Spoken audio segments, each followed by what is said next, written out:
solid we're done conclusion. Solid we're done. And I don't mean just because the scenario's played itself out and you've had your final battle, so much as you're looking at what happened and you can say, we really are done. That's a very hard decision to make. There is a reason why so many of these arc-based TV series have one last or two last seasons, which are terrible. In terms of the industry, it just means they're squeezing the orange until it is entirely dry. Right. Because the advertisers know that people will be watching. Right. So they're going to get their funding. They're going to, and everybody wants to stay employed, so we're going to squeeze it, good and hard. Even if anybody addressing this aesthetically would agree, should have ended at the end of season 6. That was good. Right. Ask a fan, though, and they have the same problem. They know that, in retrospect, a couple years later, they're going to admit that the end of season 6 really should have been the end. Right now, promise them season 7, they're falling out of their seats with excitement. Yeah. Can't help it. And they're in that mode of fandom which really just wants to see their guys do their thing again. Right.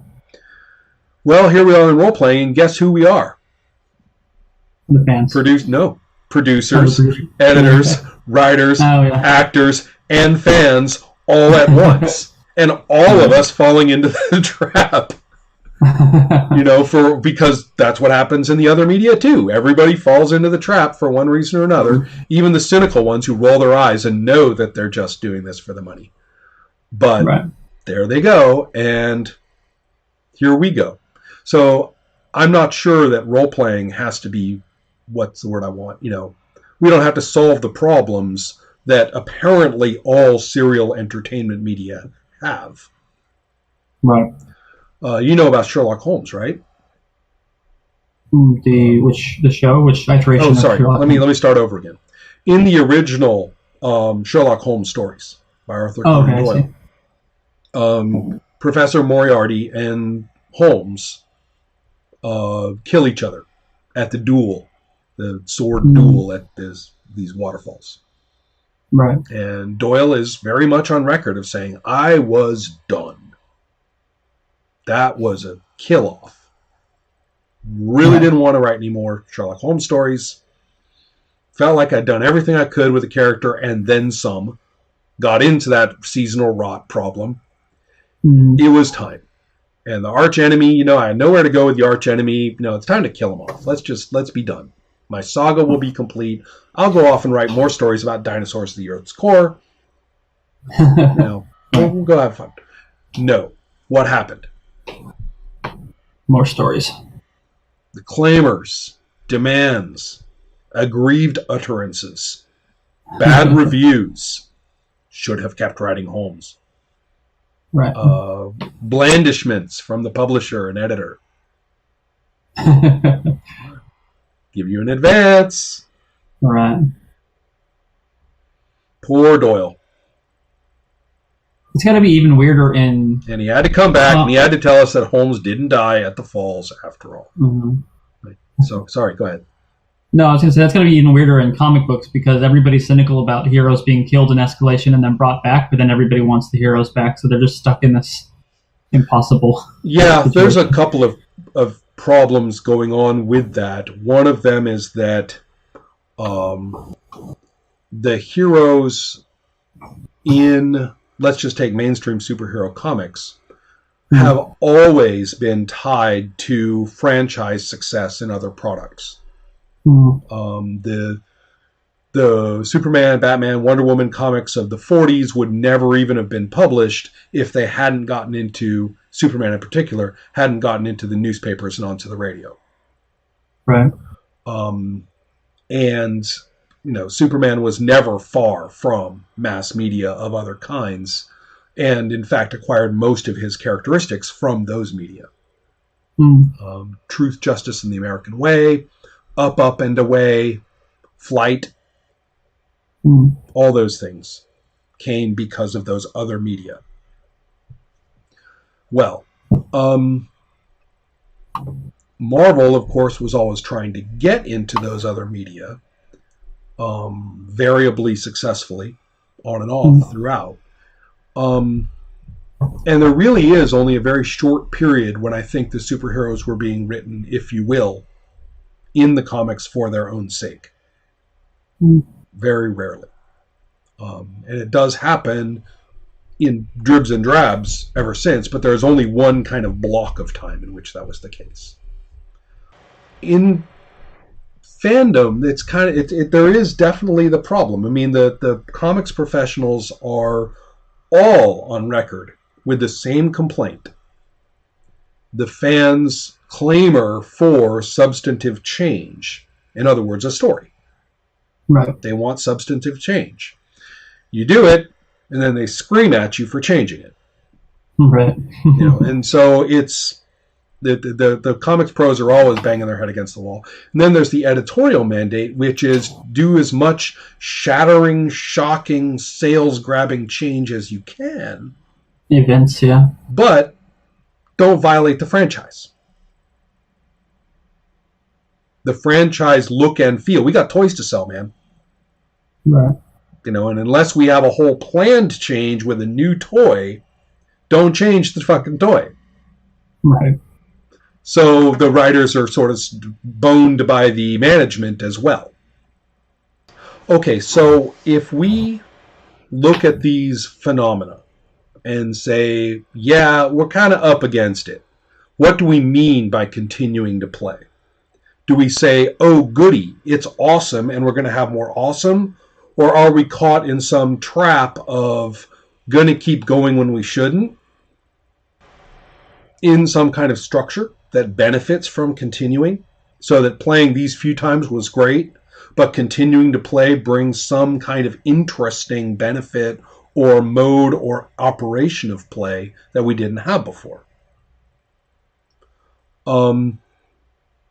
And again, it all goes back to what I would keep talking about. If something changes in the fiction or about our characters, what is it? If the answers to those can be articulated by you as a designer, I mean, this is supposed to be a design curriculum. We say, if these answers can be articulated for you in some way, I can't even give you a list of the ways that I haven't implied already.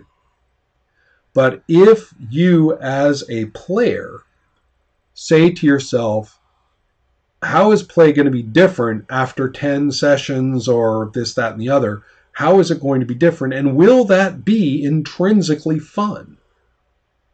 And furthermore, will it be fun to get there, and will it have its own unique value for having got there? Is that English? Having its own unique value for having arrived this way, rather than just starting at that point. Right. So with those in place, in your head, then you have some basis for designing. It is fictionally oriented and it is mechanically oriented. Just going up in effectiveness hits lots and lots of stopping points. One of the worst being whether you're going to fight bigger foes. And the answer is, yeah, but is bigger any more interesting? Right. Is bigger actually more fun? Is it funner to fight Demogorgon than it was to fight 3 goblins? Right. If it is funner, then great. This is going to be great.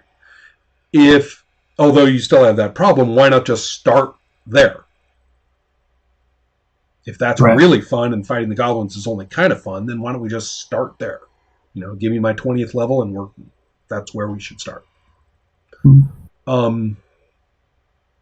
So, first of all, do things have to be uniquely, recognizably themselves at that later stage of play as being a later stage of play, as being something different?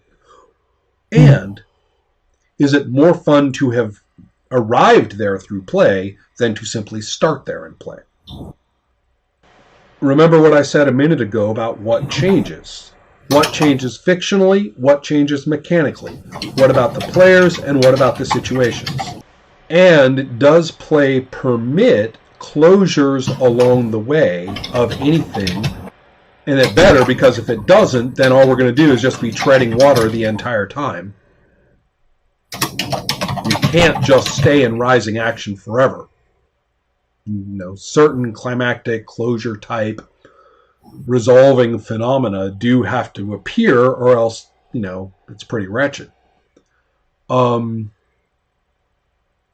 If you are doing those, then are those legit stopping points, and then it's optional to keep going?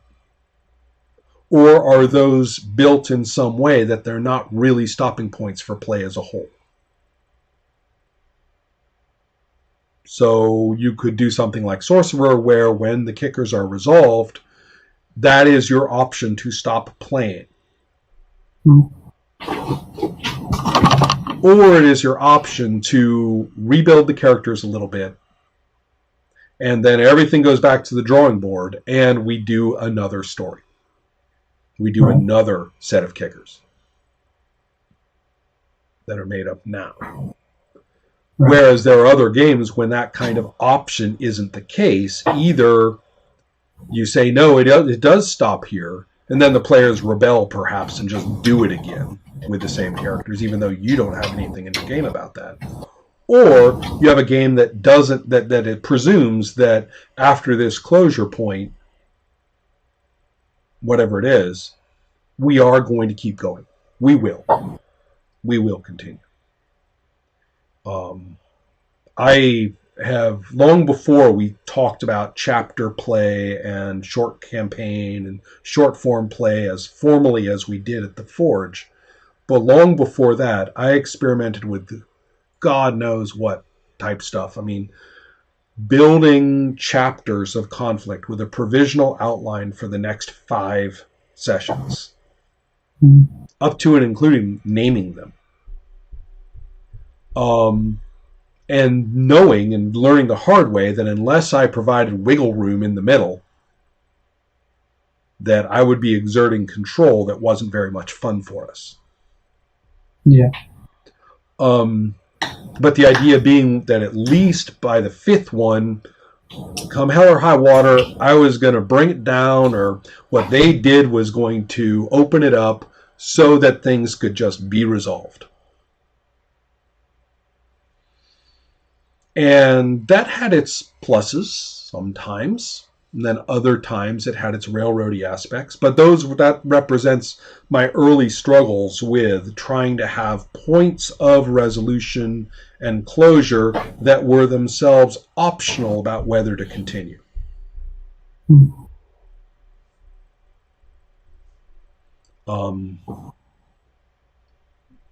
So that's not what I'm recommending. I am, however, saying that in long-term play, it's awfully difficult to say, well, there just isn't going to be any kind of closures. It's just going to be a river. It'll just keep flowing. Or you could say, well, if there are closures, how do they not turn into the end of play? What kind of reorientation does somebody have to undergo at that time?